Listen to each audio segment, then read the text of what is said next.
ఇకపై మీకు ఇష్టమైన ఫేవరెట్ సీరియల్స్ యొక్క ఫుల్ ఎపిసోడ్స్ యూట్యూబ్లో అందుబాటులో ఉండవు. కేవలం సన్నెక్స్లో మాత్రమే ఫ్రీగా చూడొచ్చు.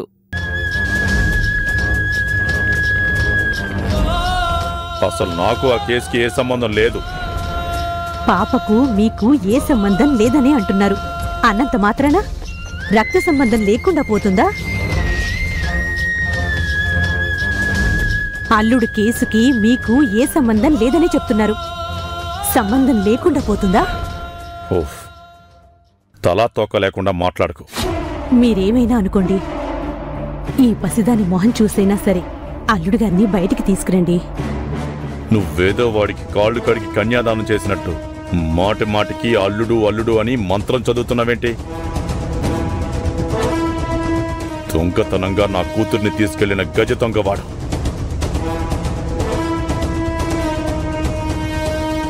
నా కన్న కూతుర్ని కాటికి చేర్చిన కసాయివాడు.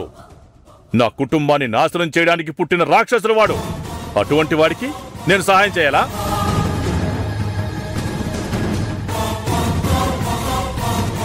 పోలీస్ ఆఫీసర్ని కాకపోతే నేనే వాడంతు చూస్తుండేవాడిని. డ్యూటీ గుర్తొచ్చి ఆగిపోయాను. కానీ కర్మంటూ ఒకటుంటుంది. వాడు చేసిన పాపాలు పండాయి. వాడికి జైలు శిక్ష తప్పదు.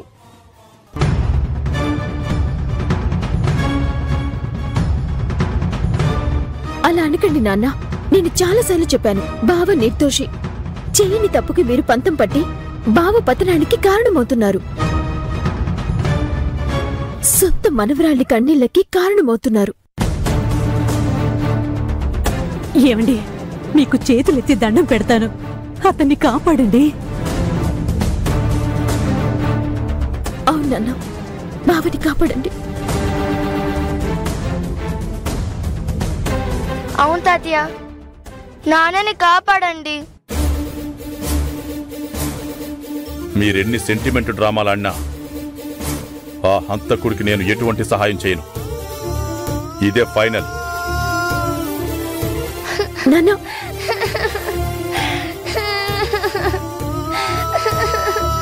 ఏడవకమ్మా, ఏడవకు.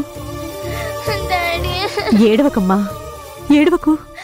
డాడీ, చూసావా అమ్మమ్మ, తాతయ్య డాడీ గురించి ఎలా మాట్లాడారో? తాతయ్య మనకు హెల్ప్ చెయ్యడు.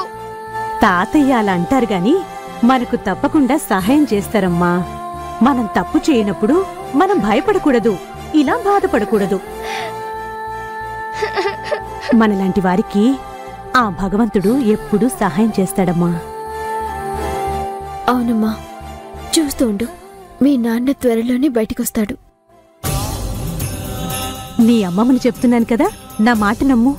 మీ నాన్న తప్పకుండా బయటికొస్తాడు.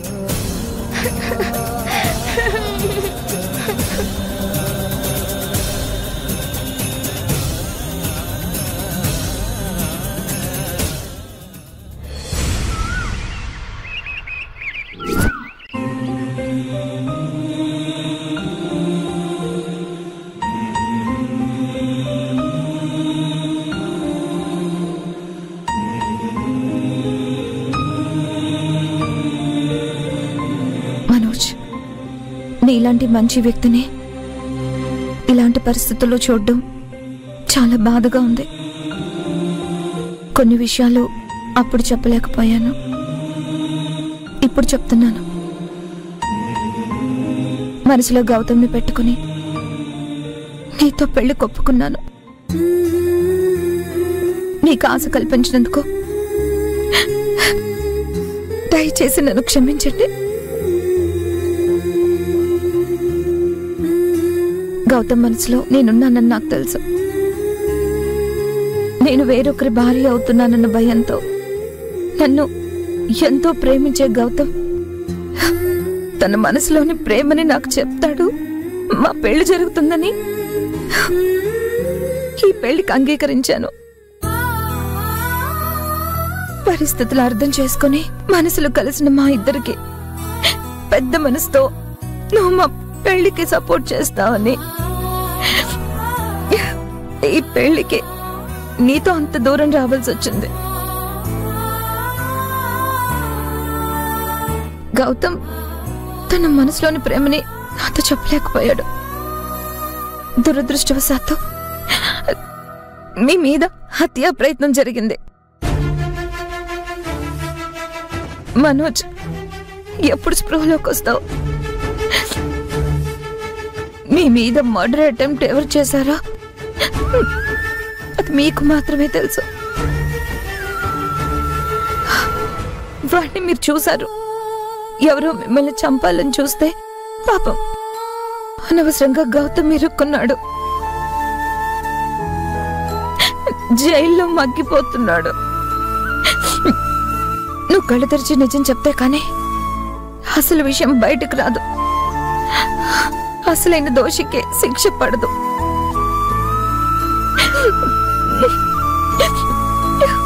మనోజ్, నువ్వు స్పృహలోకి వచ్చి జరిగింది చెప్తేనే గౌతమ్ విడుదలవుతాడు. ఒక్కసారి కళ్ళు తెరిచి నిజం చెప్పు ప్లీజ్. మనోజ్, నిజం చెప్పాలి please. Please Manoj.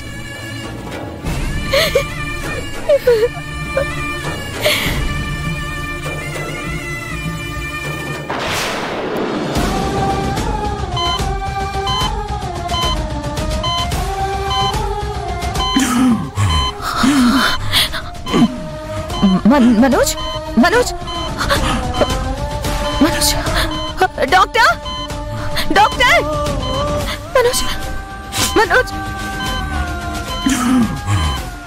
Doctor, Manoj, ఒక్కసారి చూడండి మనోజ్ ప్లీజ్.